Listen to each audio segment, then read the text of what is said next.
Yeah.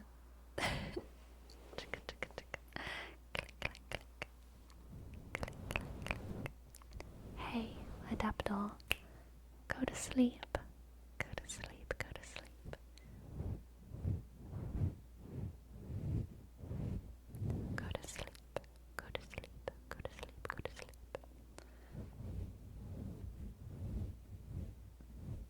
Go to sleep. Go to sleep. Go to sleep. Go to sleep. Go to sleep. Go to sleep, sleep, sleep, sleep, sleep. Goodness, Verome. I haven't even read your full comment yet, but I read the beginning of it with my only half brain, and I thought that it said everyone is able to have their Egyptians, and I was like, I don't think we should be owning Egyptians. But opinions, yes. Opinions, yes. Everyone is able to have their own opinions. And if someone is hating on what you're doing, that's just a sign you're doing good enough for others to notice your content enough to dislike. So true. So true. Good night, Jimmy Neutron. Daria. Daria, Daria, Daria, Daria. Good night, good night. Good night, good night, good night. Good night, Daria. Good night. I don't think we should own any human, nor do I. Nor do I.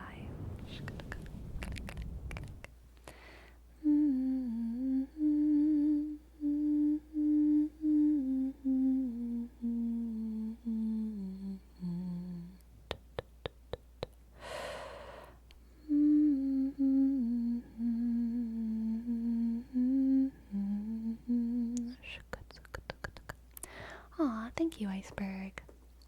I appreciate it. Thank you very much. And Variant DM. Hello. Welcome. Welcome, welcome, welcome, sleepy stranger. Welcome, sleepy stranger. Welcome, welcome, welcome, welcome, welcome, welcome. For Dolly Joel, we have a word rap for Marcus Rule. Marcus Rule. Marcus Rule. Marcus Rule. You play the piano back there? I do. I do. Marcus Rule. Marcus Rule. Marcus Rule. Marcus Rule. Marcus Rule. Marcus Rule. Marcus Rule. Marcus Rule. Marcus Rule. Marcus Rule. Marcus Rule. Marcus Rule. Marcus Rule. Marcus, Marcus, Marcus, Marcus Rule.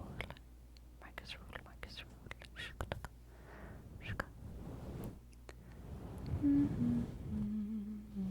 I mean, I think I saw at least one other ASMR artist get inspired by you and make a No Boundaries type character. Aw. It's very flattering. It's extremely flattering. It's weird. It's very weird. It's very, I mean, not weird as like, oh, they're doing something weird. I mean, like, it's weird for me to know that, like, other people have noticed me sometimes. That's the weird thing. It's like, oh my god, no one needs to know anything about me. And now there's people who, yeah, sometimes, like, iterate on my ASMR. That's very cool. Very cool. How does it feel when you get tagged in a video? Very exciting. I love it. Can you play Raindrops by Chopin? No, I cannot, BF Wingers.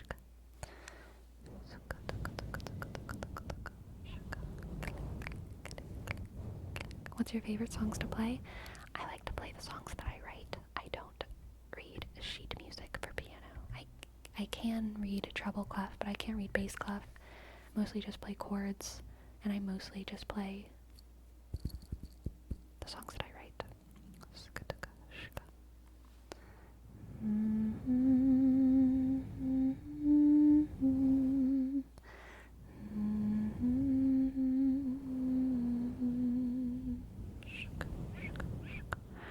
We have a name trace for Moose Tank. Moose Tank.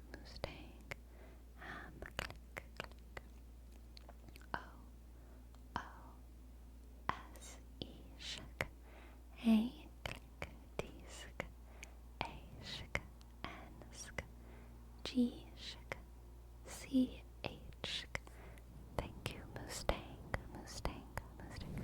Sleepy, I'm gonna be cheesy for a bit, but I'm so glad and proud of the human you've become by the way you're explaining your current way of thinking. Not everyone's able to grow like that and be brave enough to face it and just throw it to the side. And be brave enough to face it and just throw two by the side. You're great, Sleepy. Aw, thank you, Jerome. Thank you, Jerome. I've been thinking a lot lately about how much I've changed. About how much I've changed in recent years, in ways that are good and ways that are bad. It's just been like something that's on my mind, thinking about how much I've changed. And so it's interesting that anyone else can witness that transition. I think that's probably it's an interesting part of being like a public figure, content creator, especially since I started making content on the internet when I was so young. Like, obviously, if you start making content when you're like 18, 19, you're gonna change. But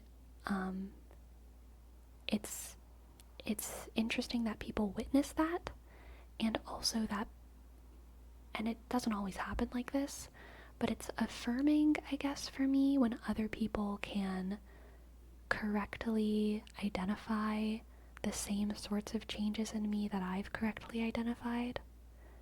Yeah, it's like, okay, that is real. That's not just happening in my head. I'm not just imagining something. Other people have also witnessed this transition, you know what I mean? Yeah, it's weird. It's weird, but it's cool. And I find it to be affirming, so thank you, Jerome. Thank you, Jerome. The one time I've joined here, and it's philosophical chat. Love you all. It's about time to sleep. Oh, good night, Ethan. Good night, Ethan. Glad to have you. Such a great thing to share the human experience. Yeah. So great. So great. Appa Papa, thank you. Thank you for your sub. Appa Papa, Appa Papa. 11 months. 11 months. Amazing. Amazing, Appa Papa. Amazing. A, shk. B, A. B, shk. A, click. B, click. A, shk. 20, shk. 4, shk. Thank you, Appa Papa. Shk. Wait, how's it weird? I can kind of feel how it would be weird, but it's hard to put into words. It is hard to put into words, isn't it? How is it weird? How is it weird for other people to notice? I guess because it's a relatively private experience to introspect on how much I've changed over the years on like a more than aesthetic level. It's the kind of thing that usually is reserved for very, very close friends, family, and a lot of public figures, even if they are very well known, they are kind of always thought of as whoever they were at their most prominent. You know, like, I don't know how Tolkien's values and principles changed over his life.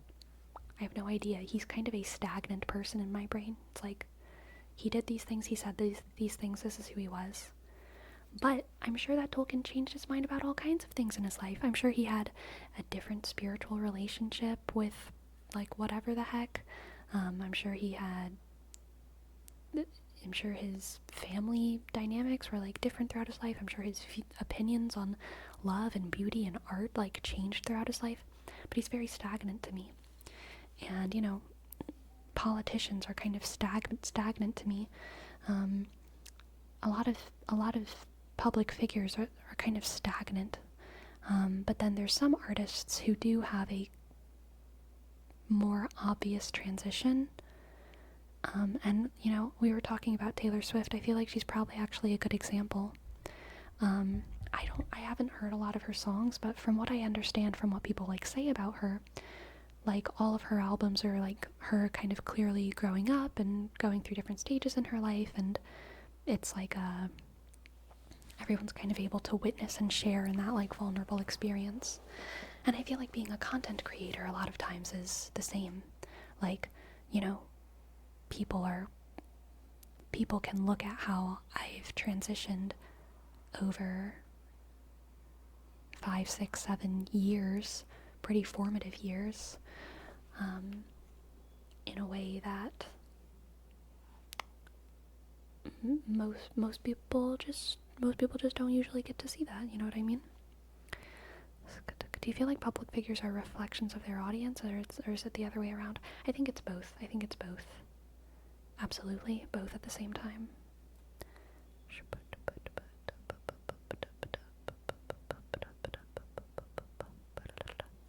Spooky later, thank you for your sub. Thank you, Spooky later. Thank you.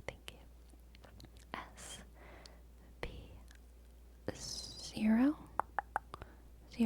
K Y click. Oh, Tater. I apologize for misspeaking. T A T E R Spooky Tater. Thank you. Thank you for your ASMR videos. They immensely calm my busy mind. Oh, you're so welcome. I'm glad you like them.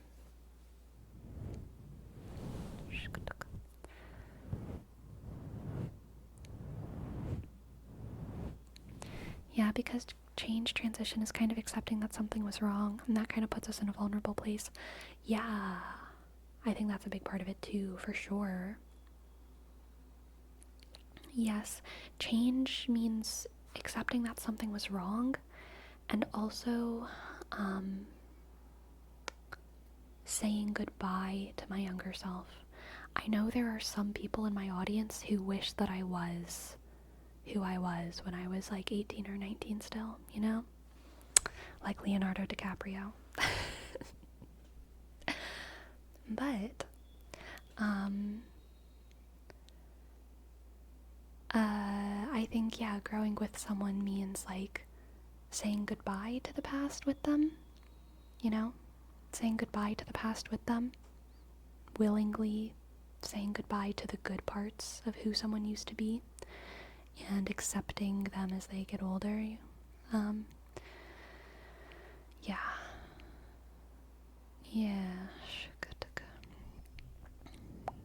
You keep saying transition and I keep thinking you're trans.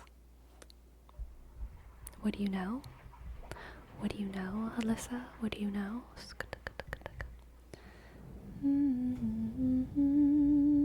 We don't need no Leos in chat. So true.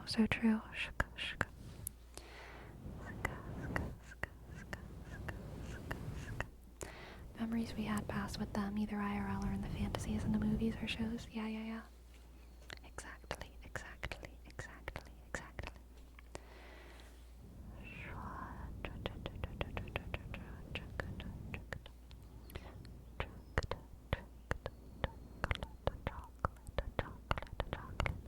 What's changed?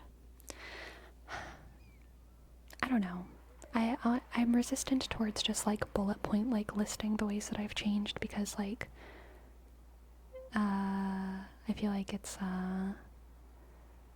would be exhausting and also it would feel narcissistic. Streaming already feels narcissistic enough.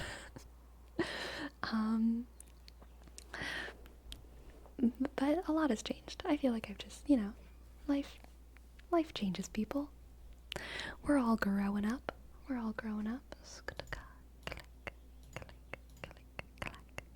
My bangs, exactly. Really, that's it. This whole conversation has just been about my bangs, Jose. You're right.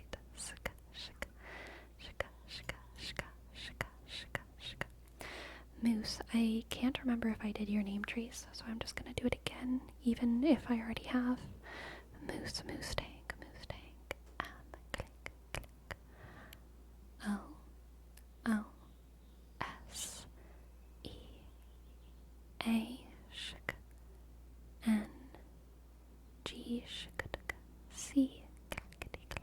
H. Thank you for your name, Trace. We also have a name trace for Firipu Denka. that an L or an I?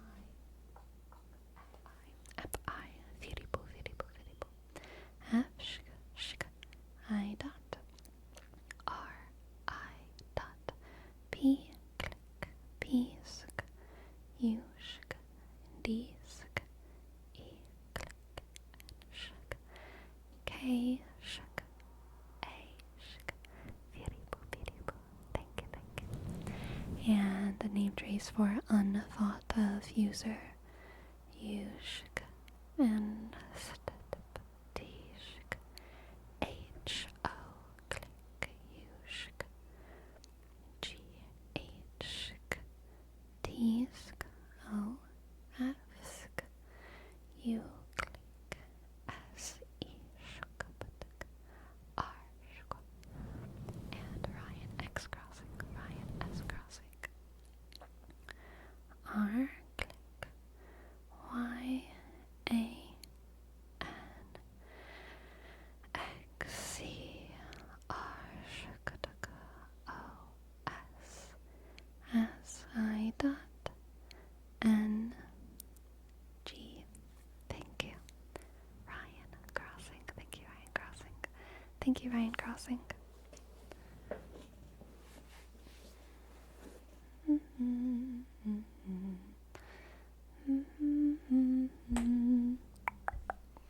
Is there something good you miss from your younger self that you think is gone with you growing up? To me, I've always liked to trust and believe in people, but now I do. But now I do it kind of expecting to be disappointed, so I kind of miss a bit of that innocent spark. Yeah, I mean, I think kind of same. Yeah, I have like a melancholic relationship with my naivety, my younger naivety. Like, I think that I think it's good that I'm less naive than I used to be. I'm also still, I feel like I'm still, I'm still pretty optimistic. I'm not very, like, jaded or, I still want and expect the best and a lot of good from people. I'm kind of an optimist, but I used to be much more naive. And I'm glad that I'm not as naive as I used to be, but also I think that my naivety was very sweet, you know, and like, I would say even like probably more attractive, not in like a necessarily, you know, partner relationship-y kind of way, but just like in general in the world. I think that being naive and bright-eyed and willing and open is like an attractive quality in a person.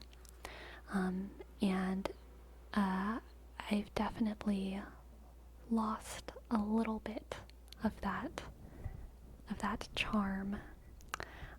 But that's okay. It had to go. It had to go eventually.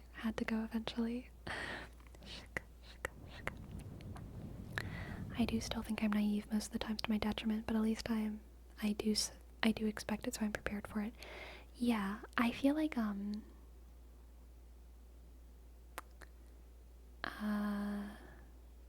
gosh, I'm gonna be weird and religious for a moment.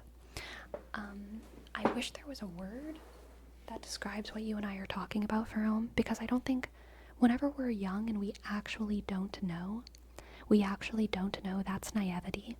But whenever we choose it, whenever we choose to look at the world and expect good things from people, I don't think that's naivety, because it's a choice. We're like doing it out of like a sort of idealism, like an inner idealism that we have. And I think that is the difference in Catholicism between virginity and chastity. Okay? Virginity is just like describing the state of someone, and, you know, young people, God willing. And it's just like a way that you are by default, like naivety. But chastity, and in Catholicism, chastity isn't just a condition of the body sexually. Chastity is a condition of the heart.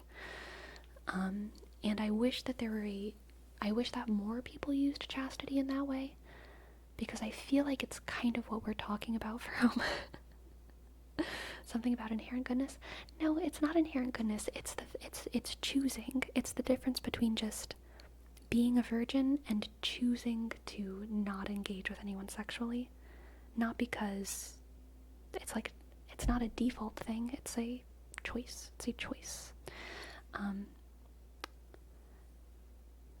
So it's, like, virginity is to innocence as chastity is to something. I wish there were a word for that in English. Virginity is to naivety as chastity is to something. I wish there were a word for that in English. But whatever that word is for Rome, I think is like what we're talking about. And I think a lot of people have that. It's like a way to be. I don't think it's wisdom, but wisdom is a great word.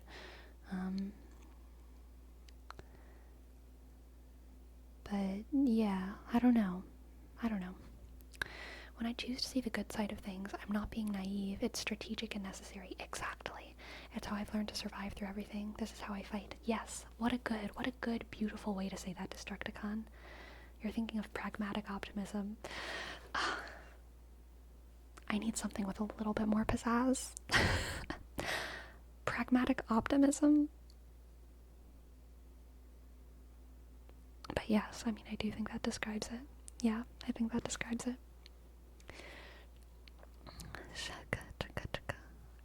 Let me change psychology. Yes, please. Yes, please. Change it up. Change it up for us.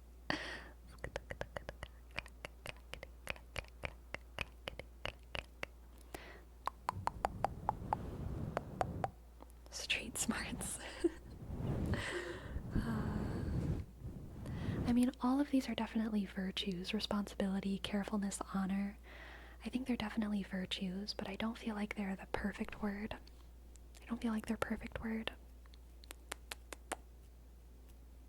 Pragmatic optimism does sound like a good choice. Yeah, I think pragmatic optimism is very good. I just wish there was a single word that had some, dramatic flair.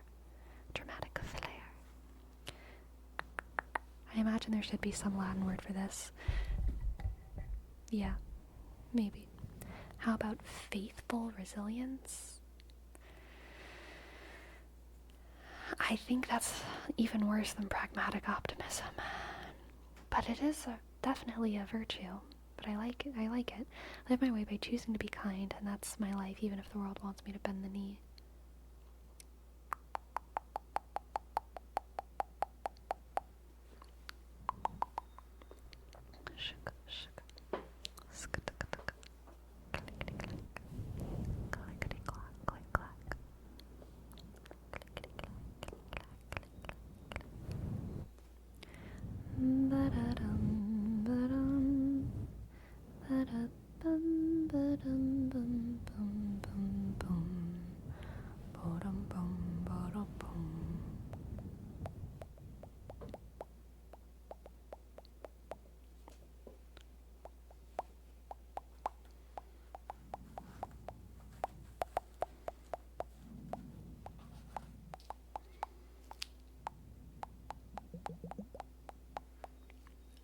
I thought my gullibility was part of being slightly autistic.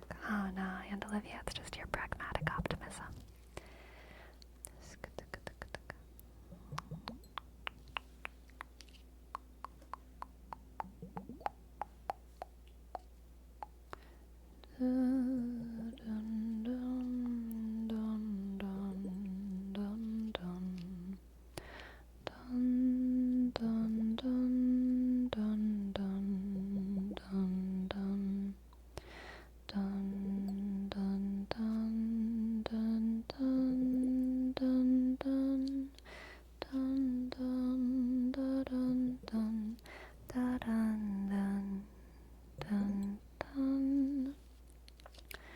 Street smart kind of means taking advantage of others. always felt like street smarts kind of just meant like it can mean taking advantage of others, but I feel like it's also like common sense. It's almost like etiquette, but like street smart etiquette. It can be taking advantage of others, but it can also be like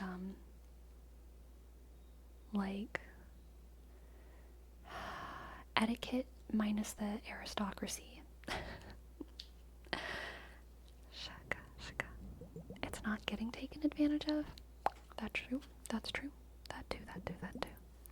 I don't think you can use etiquette and street smart in the same sentence. I totally think you can. Like, I would say it's etiquette to... Oh, I can't think of the word. This is gonna kill me.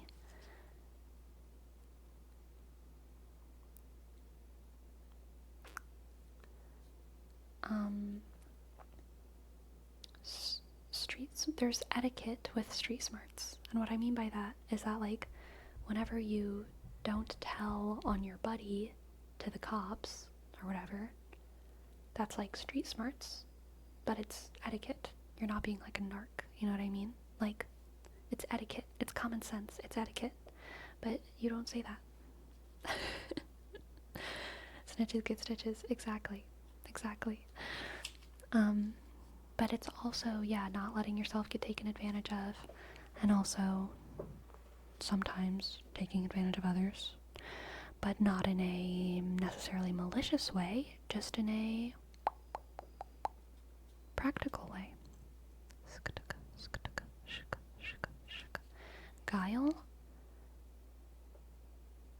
I don't know, maybe.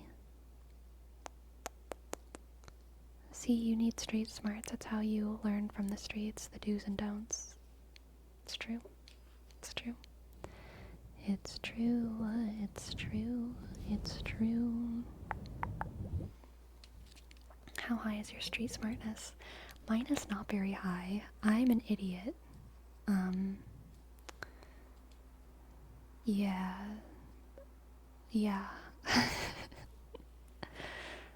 I don't know a lot. At least you're honest about it. Yeah. No, I need the leader of the gang to I need to follow in their stride and keep my mouth shut so that I don't do anything dumb. Thank you very much.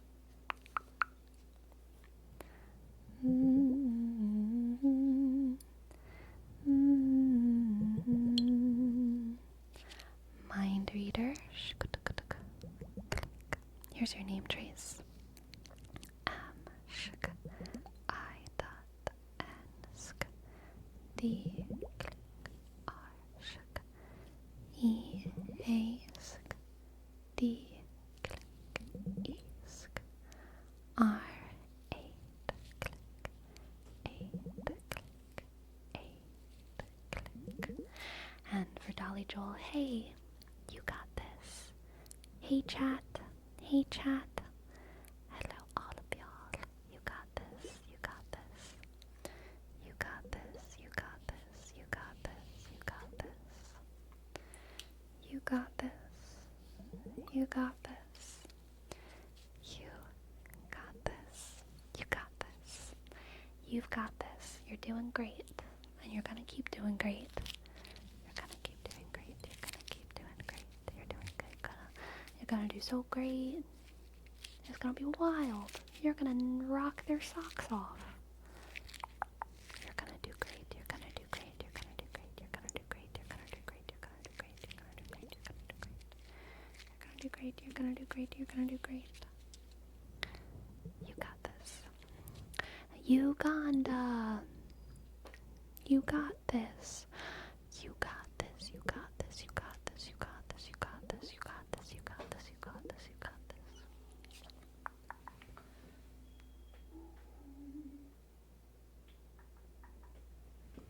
You got this. You got this. You've got this. You've got this. You've got this. You've got this. You've got this. You've got this. You've got this. You've got this. You've got this. You've got this. You've got this. You've got this. You've got this. You got this. You got this. You got this. You got this. You got this. You got this. You got this. You got this. are gothic. It's crazy. You're gothic.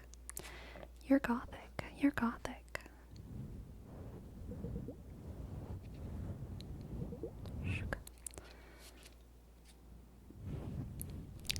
Hello, Isolated Matrix. Welcome in, welcome in, welcome in. We have a name trace for Diego Zanke.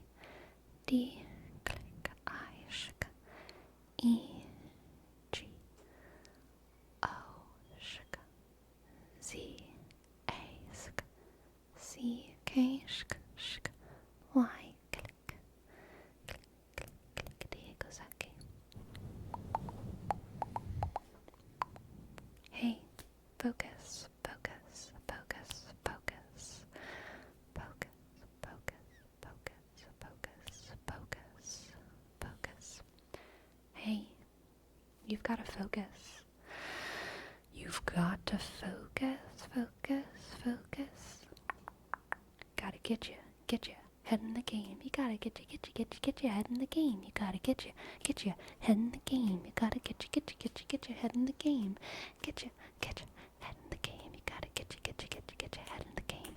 I don't know any of this song except for that part. Get you head in the game. You gotta get you head in the game. You gotta get you head in the game. You gotta get you head in the focus. Focus. Focus. Focus. Focus. Focus. Focus. Focus. Focus. Did y'all know it's been 10 years since Frozen came out? It's been like 10 years since Frozen came out.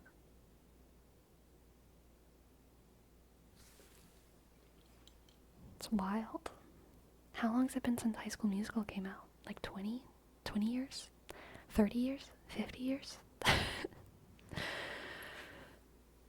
Like 15 probably? Something like, no, longer than that. Like 20. It's probably been like 20 years. No. Yeah, like 20 years since High School Musical came out. But I don't know for sure. 18? That's crazy. 18 years. Wow. It's okay, everyone. Being old is beautiful. You are all beautiful, wrinkly raisins just like me. We're all raisins. We're all oldie moldies.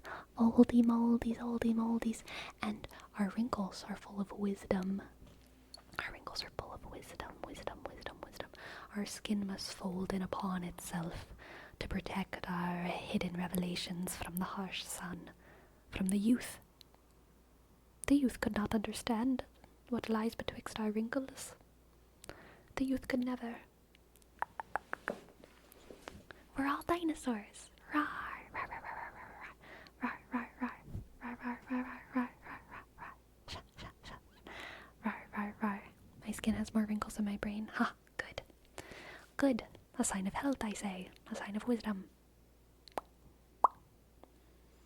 But let's be honest, Flex it all. You only needed to get like one wrinkle to have more wrinkles than your brain.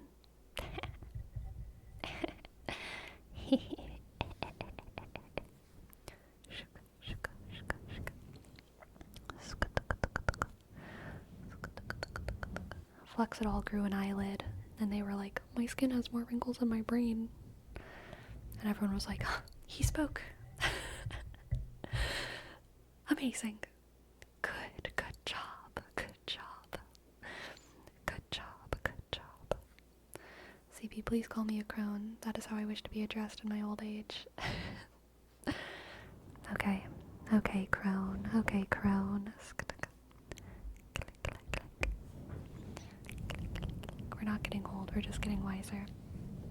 We're getting old and wiser. Okay? I think it's good to get old. It's good to get old. It's good to be old. Yes. If we want our old age to be honored and celebrated by the youth, we've got to show them that we love ourselves as we get old, you know what I mean? We are the ones modeling what it means to be old. So we have to honor and respect ourselves. And then the youth will follow suit. The youth will follow suit. They'll say, damn, Grandma surely does speak highly of herself. She must be based. She must be mega based. We're not to go denied our awesome oldness. Yes, exactly. I'm getting old and I don't feel wiser. That means you are getting wiser. It's one of those Dunning-Kruger things.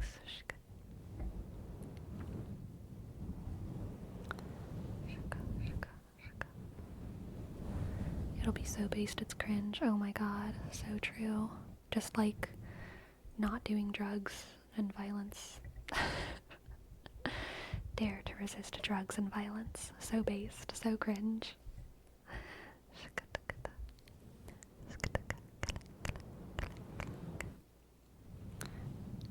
Do you ever picture yourself in your older years? Yeah, I know exactly what I'm gonna look like when I get older because I look a lot like my grandmother, my mama.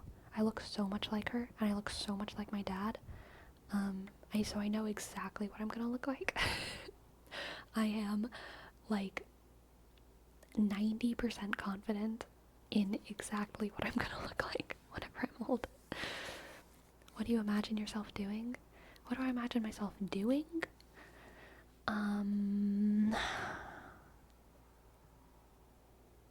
Yeah, I don't think about that. I don't know. I have no idea what I'm gonna be doing when I'm older. I'll be doing whatever I'm doing.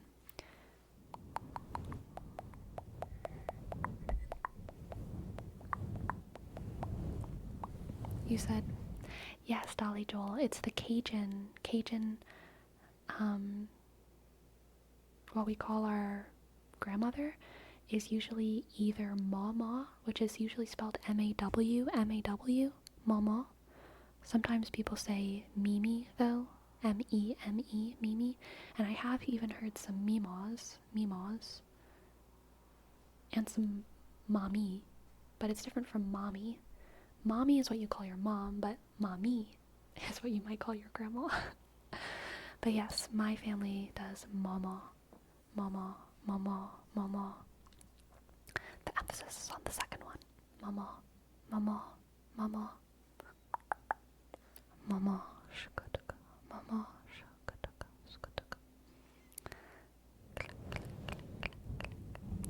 Mama is Spanish for mom.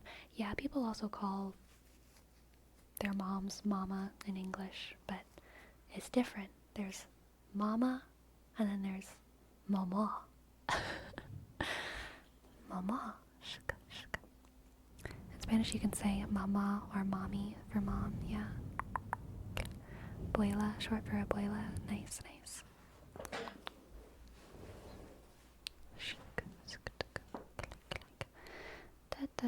Here it's also usual to call mommy to our grandmas. Nice. Where are you from? Louisiana. I call mine grandma, but it slowly becomes grandma. Oh yeah, grandma.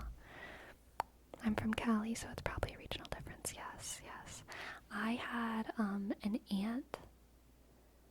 I think I had an. There's two figures in my family that whenever I was a little kid, I didn't say their names correctly, but I didn't have any idea that I didn't say their names correctly because everyone kind of just slurred it. The one I've talked about before is Grandpa Bob. Grandpa Bob was my great-grandfather. Grandpa Bob. But what I was taught to call him was Grandpa Bob, and I never thought of those words as meaning anything. I was just like, yes, Grandpa Bob, Grandpa Bob, Grandpa Bob. It all slurred together in my head. I was not thinking about calling him Grandpa Bob until long after he died. It was just Grandpa Bob. All one word, all one sound. And then the other one I had an Aunt Anne, Aunt Anne, Aunt Anne, but we always just called her Ann Ann, Ann Ann, Ann Ann, Ann Ann, and I never thought, I knew she was, like so-and-so's sister, but I didn't think of her as like Aunt Anne. It was just Ann Ann, Ann Ann, Ann Ann, Ann Ann, Ann Ann, Ann Ann, Ann Ann. I swear everyone has a Grandpa Bob. Yes, probably so. Probably true. Probably true. Probably true. Probably true. Probably true. Probably true. Click,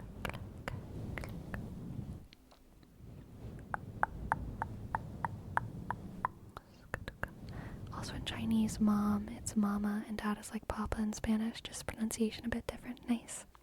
I had a Grandpa Bob. I actually had two from the same grandma. Nice. What are you planning on doing when you're done here? Heaven? Heaven. Heaven. That's the plan. Might take a brief soiree in purgatory, but the eventual plan is heaven.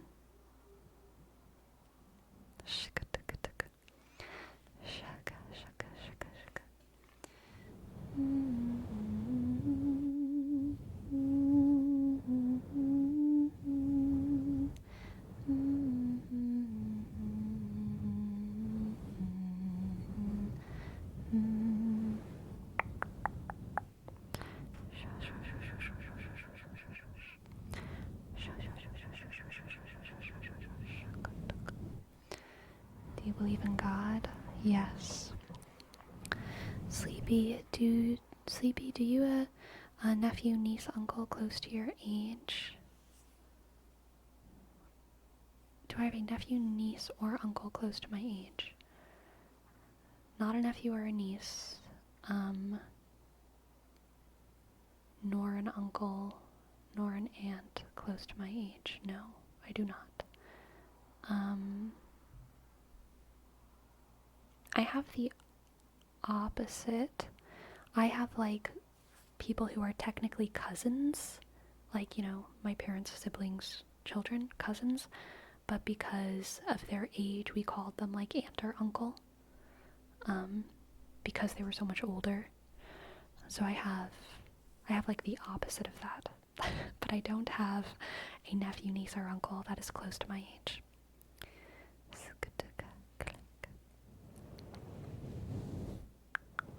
So basically, one of my parents had nephews and nieces who were my parents' age. Yeah. And so those kids are technically my cousins, but I usually call them aunt or uncle.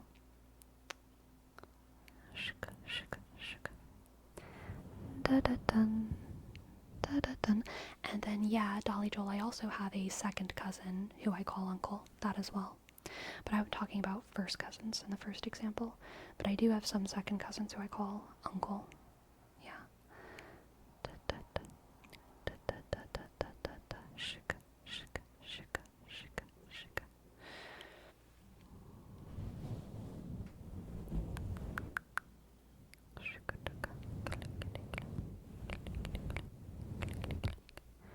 Click, clack, click, clack, click, clack, click, clack, click.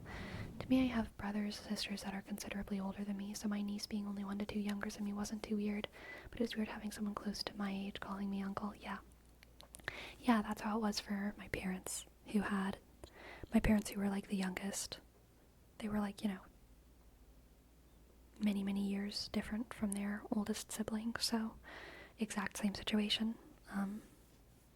Yeah. Shuck. Click, click, click, clickety, click. Click, click, click, clickety, click. Click, click, click, clickety, click. Click, click, click, clickety, click. Click, click, click, clickety, click. Click,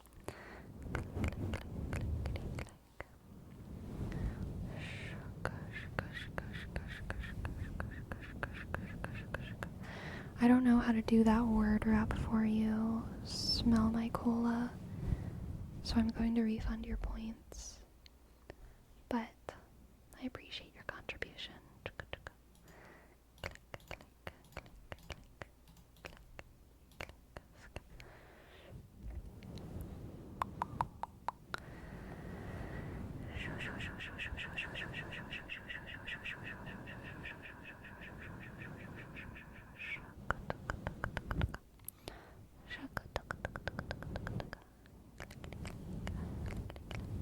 It's really hard for me to imagine what the world will be like in, 30, 40, 50 years.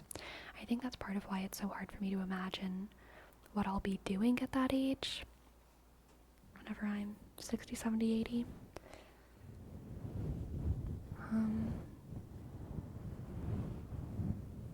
Like, I don't know if I'll have a house or if a house will be something that no one has. I have no idea. I have no idea what the world is gonna look like. So, like, it's pretty hard for me to imagine. I don't want to live to 70, 80. Really? I don't think about how long I want to live, honestly. I really don't.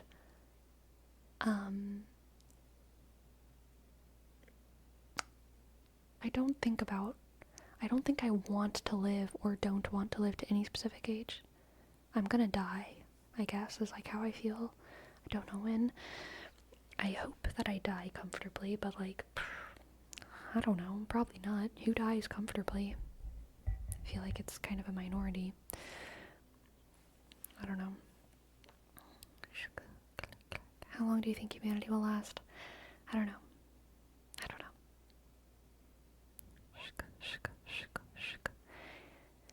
More technology in the future, maybe flying cards, Android helpers. Maybe. I just want to make sure I've done all I do before I pass. Yeah, I don't think we need to do anything. Like, we never look at other animals and say, like, did they do everything they were supposed to do before they died? We're just humans. We're just another animal living until we die. And I think we can try to do what we do well, but I don't think that what we do is of that great importance, except to us. Except to us. But I don't think there's like a cosmic importance to a lot of the stuff we do. I do think there's a cosmic importance to the way that we do things. I think that we should try to do things well. Try to live life sincerely and honestly and all of that, but I don't know. Bucket list? I don't really have a bucket list. There's plenty of stuff that I want to do, but I don't feel like I have to do these things before I die. I'm just like, yeah, that would be fun. So, I don't know. I don't really have a bucket list. Just be kind and brave. That's all we can ask of each other, and sometimes that's the hardest part about being alive. Very true. Very true. Very true. Very true. Very true.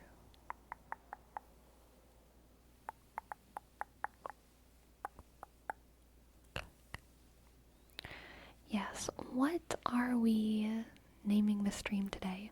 Again, another stream of a lot of heavy topics. I don't think it was quite as heavy as last stream, but it was maybe more taboo at some points. I think that's the most common goal would be to leave this place better than we found it.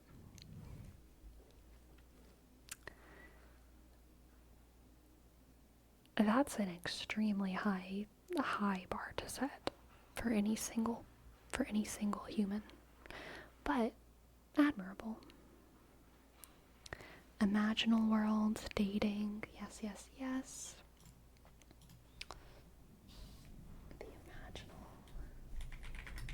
The imaginal realm, dating apps,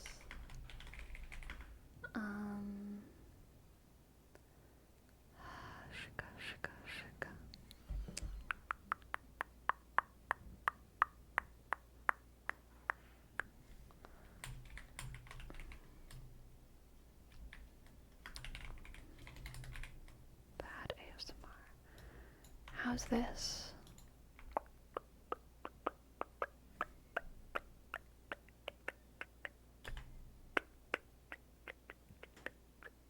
How's that? How's that? How's that?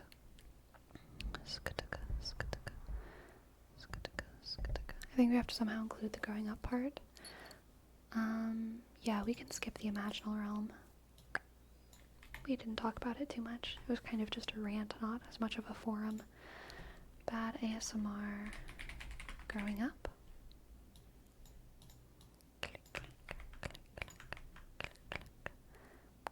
Dating apps, bad ASMR growing up. Typing was a nice trigger. I like the typing too. Typing.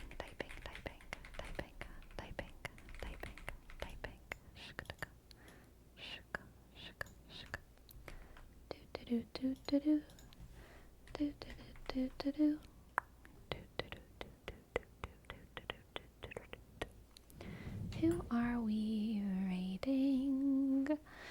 Who are we rating?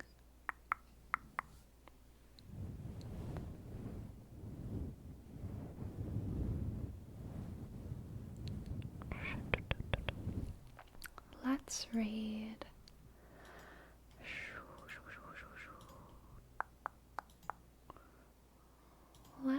Ooh, Bellsprout is doing stamping. I love it when Bellsprout is doing stamping. I swear to God, this is the most relaxing thing in the entire universe, okay? This is who we're rating. This is who we're rating. We still have like 5 minutes left though, so we'll hold off for 5 minutes. Okay. Click. I don't think I've ever been stamped.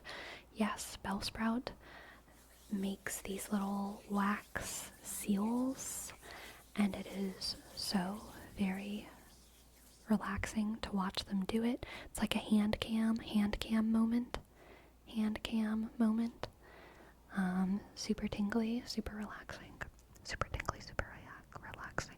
Actually stamping, yes. Actually stamping. By the way, Sleepy, you did a tarot read for me a couple months ago. That was a kind of sad one. Your interpretation was basically, there's something that I've been holding on to or wanting to do for a long time, and it's not going to work out, so I need to let it go. Well, recently I was reflecting and realized that I probably won't be able to move to Texas. Like I always wanted to since my childhood, because not only is it too hot for me, dude, fair, but with all the political stuff there, and me being super queer, dude, fair. I have friends in my life who are in the exact same situation, like with Texas. And, yeah, it's sad. It's rough. I'm so sorry that you're in that position. World suck, is no good. And as John and Green always say, we must try to decrease world suck. Sleepy, how was the rest of the stream? Hagen, after you left, it sucked. We didn't know what to do. Whenever you left. We were all like, ugh. Hagen's gone. What do you want to do? That's basically what happened. It was like horrible. It was horrible because you weren't here. Do you want to hear about the horse I ate?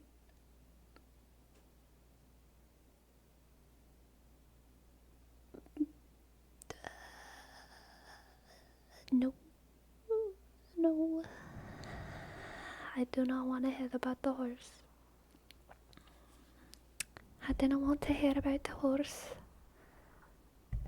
I didn't ask for the horse. No. When I say horse, I mean mushroom and white truffle oil pasta. Oh, thank God. Sure. You can give us a little spiel about your mushroom and white truffle oil pasta. Who am I to stop you?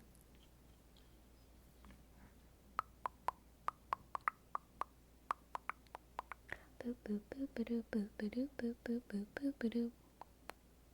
It was good. I love an al dente pasta. As do I, Hagen. As do I.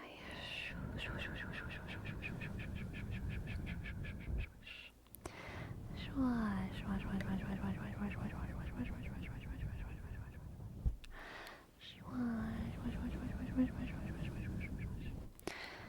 Pasta is a sensitive topic in this channel. No, it's really not. It's really not a sensitive topic. It's really not. Maybe you're sensitive about it, Jerome, but I, personally, am not sensitive. I'm just correct. I'm just correct about pasta. Thank you very much. Thank you very much. Thank you. Thank you. Thank you. Thank you next. Until you start making up pasta, I've never done any such thing. I've never done any such thing. She's built different about pasta. It's true.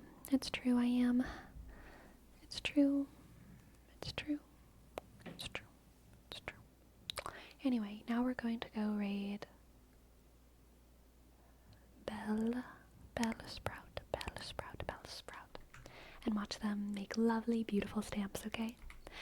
I will see y'all next time. Good night, good night, good night.